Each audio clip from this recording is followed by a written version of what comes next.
Life had intervened since high school in such a way that I hadn't thought about him in years, yet the hurt I now felt over his loss was a measure of what, deep down, I truly felt about him.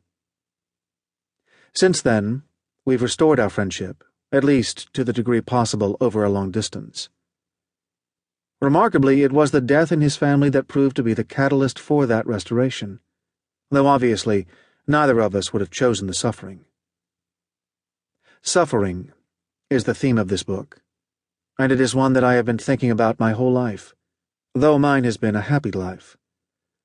I grew up in a suburb of Bombay, now called Mumbai, and when I was 9 years old my grandfather died.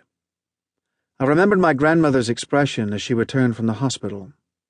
It was a defeated look, confirming the magnitude of her loss, and yet it was also defiant, as if she would not allow even this to break her dignity. I think this memory stands out for me not because it was so painful, but because my life was so problem-free that death came into it almost as an imposter, a misfit. And that's when I began noticing death lurking about, along with its siblings, tragedy, and suffering. When I was about 13, a group of us went to the beach near my house, not a sand beach, but the rocky entrance to the Arabian Sea. As we explored the crevices and small pools leading down to the ocean, one of my friends yelled out. He had spotted a tiny infant, probably only a few days old, floating face up in the water. Whereas in America our first thought might have been foul play or an accident, as youths in India we had no doubt in our minds that some desperate mother had drowned her child to escape the shame of having him out of wedlock. We stared at the little corpse in horrified fascination, and then we turned and ran away. To this day I wonder occasionally about that young mother, how she must have felt to be driven to do that, and how as a consequence a little life was extinguished even before it had its chance. I wasn't a complete stranger to suffering as a child. In India I was, after all, surrounded by people who lived on just a few rupees a day, but somehow it didn't make a strong impression. I suppose that's because I was just as likely to see the poor people around me smiling, or even hear them roar with laughter, as I was to encounter their groans and tears. The poor in India take life as it comes, and they seem content to wring whatever happiness they can, even out of difficult circumstances. I've often wondered why this is so.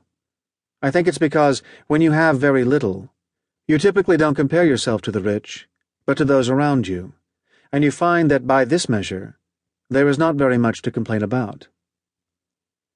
Back then, the person I knew who had suffered the most was undoubtedly my grandfather. That man had stories, and he told them with such gusto that you almost missed the horrific aspect of those life experiences. Never one to dwell on the negative, he only told me his life story once, at my grandmother's insistence. My grandfather worked in Burma, now called Myanmar, in the 1940s, and when the Japanese invaded the country, he and his family were forced to evacuate. Only women and children were allowed to take the boat, however. The men all had to walk. Walking, in this case, meant going on foot from Burma to India, a distance of hundreds of miles. Some of it was over mountains and across rivers and through malaria-infested jungle. As he described it, there were corpses all along the way.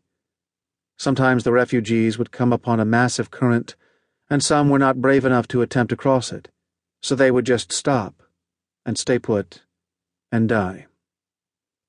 When my grandfather reached India many months later, he was emaciated and disease-ridden, not far from death. Besides his health, he had lost his home, his savings, everything, except his wife and children. Yet, he recounted his hardships with enthusiasm and even humor. He spoke of being on a compulsory diet, and said he became so weak that even my sons could beat me up. If you didn't know his story, you would have guessed by his cheerful attitude that he had known little of pain or suffering. Coming to America. I came to America in 1978 as a Rotary exchange student, and a year later I enrolled as a freshman at Dartmouth College. Dartmouth was a wonderful experience, largely free of suffering,